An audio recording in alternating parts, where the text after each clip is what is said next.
Framarandi fá þessi 2 mörk með stuttu millibili eftir leikli? Já, hann bara 24-20 og taka leikli og reyna að komast inn í leikinn. Þannig séu bara skot í blokk, hraðaplaup í baki.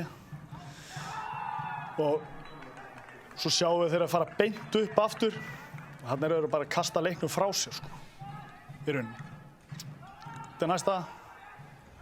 Skot og það enginn alltaf byggja, sko.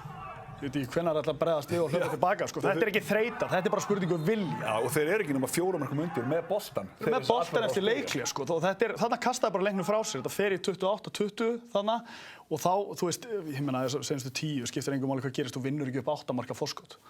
En Dagur Fannar, náttúrulega þeirra svona öflugasti varnarmaður, en hann fekk 3. brottvísunina svona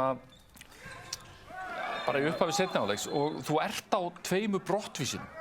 Já, þetta bara, þú veist, þetta svona tvíeggja sverð. Hann aggressívasti varnarmaður þeirra og gefur öllu liðinu kraft, en hann má ekki láta nappa sig í þetta. Hann ertu komin í gassa einhvers staðar út á 10 metrum. Gassi skorar ekki mörg akkurat þarna. Þú veist, þú þarft að mæta honum, hann setur ekki á 6 þegar hann komið árásirnar á þig, sko, en þú getur ekki verið að fá 3. 2 mínúturnar fyrir þetta þegar liðið þarf svo sannarlega að halda. Hann fekk líka rautt í fyrri hálfleika móti IBVF daginn fyrir svona glæralegt brot, þú veist þá vantar orkuna sem í honum, en þá vantar hann ennþá meira inn á völlinn.